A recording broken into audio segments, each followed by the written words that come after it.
नमस्कार दोस्तों, आप लोग कैसे हैं। आशा करते हैं आप लोग बहुत अच्छे होंगे।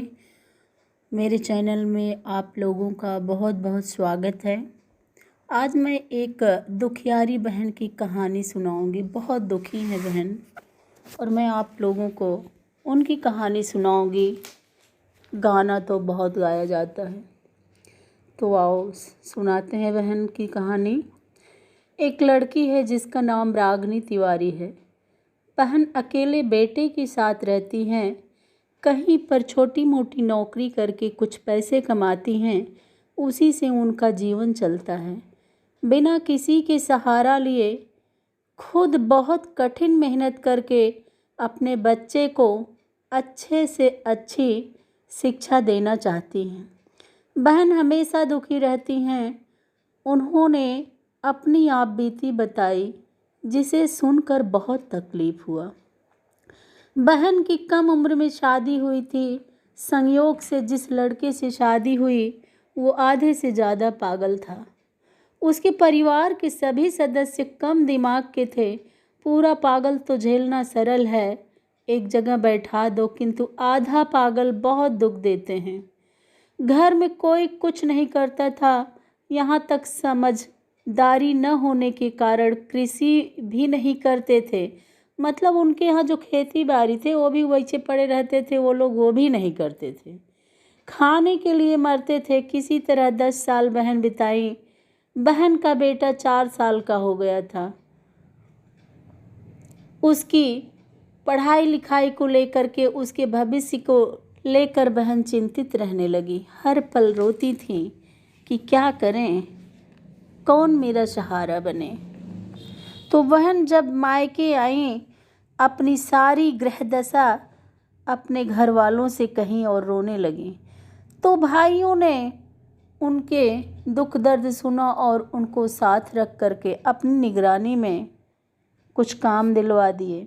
अब बहन किसी कंपनी में लग गई और बड़ा ही मेहनत करके किसी तरह से नौकरी करने लगी। अब ससुराल वाले सभी पैसे ले लेते थे, परेशान भी करते थे। मतलब वो जो कमाती थी, कोई न कोई बारी बारी से आकर के रहता था और इसके बाद घर के खर्चे, आने जाने के खर्चे सब ले भी लेते थे। और उन्हें हमेशा चरित्रहीन भी बोलते थे कि 7 बजे जाती हैं कि 9 बजे जाती हैं, कि कहाँ कौन क्या किससे बात करती हैं। मतलब हर तरह से उनको उनके चरित्र पर ही उंगली उठाने के लिए लोग खड़े रहते थे। उसके लिए उतने के लिए लोगों के पास बुद्धि थी।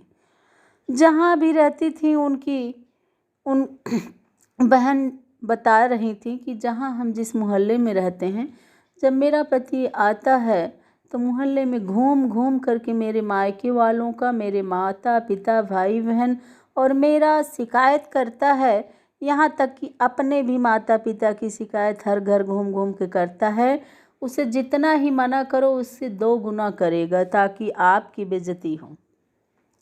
मतलब यहाँ तक कि उसका जीना हराम कर दिया। बहन बताती हैं कि बताइए हम कहाँ रहें, किसी तरह मेहनत करके जीवन यापन कर रहे हैं और ये जगह जगह शिकायत करते हैं। लोग मोहल्ले में मुझे किस निगाह से देखते हैं।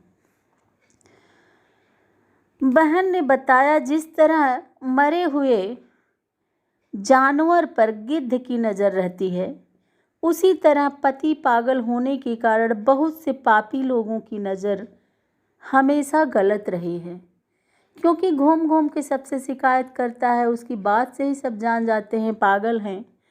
तो आज के टाइम में बहुत लोग ऐसे हैं कि इस तरह के लाचार लड़कियों की मदद न करके उनके साथ हर समय अपना हवस मिटाने के लिए खड़े रहते हैं।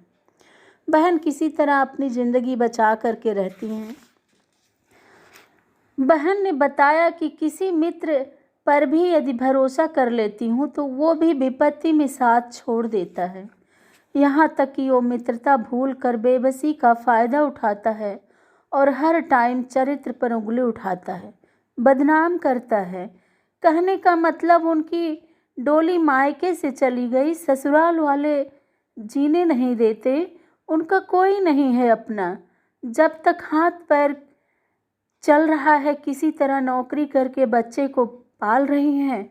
पति पागल हो, पत्नी की सुरक्षा न कर सके तो कोई मतलब नहीं जिंदगी का। बहन ने बताया अपना दुख सुख भी किसी से नहीं कह पाती हूँ। इसलिए नहीं कह पाती हूँ क्योंकि मेरा दुख सुख कोई सुनने वाला ही नहीं है। ऐसी स्थिति में मैं केवल घुट घुट करके जीती हूँ। कोई दुनिया में अपना ही नहीं है। किससे कहूँ? किसी चीज़ की व्यवस्था करनी है, बहन कभी किससे कहें कि हमारा हाथ बटा दो और आप भी मेरा कर दो, क्योंकि वो तो अकेली हैं। इसलिए उनकी करुण कथा सुन करके मुझे बहुत तकलीफ़ हुआ, मुझे नींद नहीं आई और मुझे इतना दर्द हुआ उनकी इस घटना को सुन करके। तो मैं इसलिए हर माता पिता से विनम्र निवेदन करती हूँ कि वो लड़कियों के 99% भविष्य के जिम्मेदार होते हैं। कभी भी अपनी बेटी को इस तरह कूड़े कचड़े की तरह न फेंकें, इस तरह ले जाके न फेंक दें कि पागलों के बीच में जो उनको कमा के खिला भी नहीं सकता है, घर में रख भी नहीं सकता है। और बहन जब किसी तरह से अपना 2 पैसे कमा करके अपने बच्चे या परिवार पालन कर रही हैं तो उनको जीना भी हराम है कि उनसे बात कर लें, उनसे बोल दी, उनके पास बैठ दी, तो इनका मतलब है कि उनका चरित्र ही खराब है। तो किसी का पति पागल हो और या किसी का पति कम उम्र में ख़त्म हो जाए तो इस तरह की महिलाओं के ऊपर बहुत लोगों की नज़रिया बहुत गलत रहती है। कब पाएं, कब इन्हें खाएं नोचें। कभी लोग अच्छा सोचने के लिए बहुत कम मिलते हैं। तो मैं हर मित्र से यही विनय करती हूँ, मेरी तरफ से निवेदन है कि अगर इस तरह से चाहे कोई महिला हो पुरुष हो, यदि फ्रेंड में है, दोस्त है, अपना मित्र है, भाई बहन है, उनका सपोर्ट करें, उनके दुख दर्द सुने, उनके हाल चाल पूछते रहें। वो इस तरह से बिलख करके कभी अपनी आत्महत्या न कर लें। जब उन्हें हर तरह से सपोर्ट मिलता रहेगा तो वो बहन हो सकता है उन्हें लगे कि हमारा कोई है, सहारा तो है। बहन का मायके में बहन बताती हैं कि मायके से डोली उठ गई, वहाँ मेरा कोई अधिकार नहीं। ससुराल वाले कहते हैं कि यहाँ तुम्हारा घर नहीं। बताइए, लड़कियों का कोई घर नहीं होता है। लड़कियों को मायके वाले कहते हैं कि पराया हैं, शादी कर दिए, उनकी जिम्मेदारी ख़त्म हो गई। ससुराल वाले सोचते हैं कि ये हमारे घर की थोड़ी न है, भाड़ में जाएं। बताइए किस जगह चली जाएं बेटियां। तो इसलिए आप लोगों से हम प्रार्थना करेंगे किसी के साथ ऐसा न हो पाए। अगर जितना अपने पास सपोर्ट करने के हिम्मत हो उतना सपोर्ट किया जाए। किसी के दुख के टाइम, मजबूरी के टाइम देख करके उसके साथ नाजायज़ फ़ायदा न लिया जाए। नमस्कार दोस्तों, आशा करते हैं कि हमारी ये कहानी आप लोगों को सही लगे। जैसा भी लगेगा आप लोग कमेंट में बताइएगा।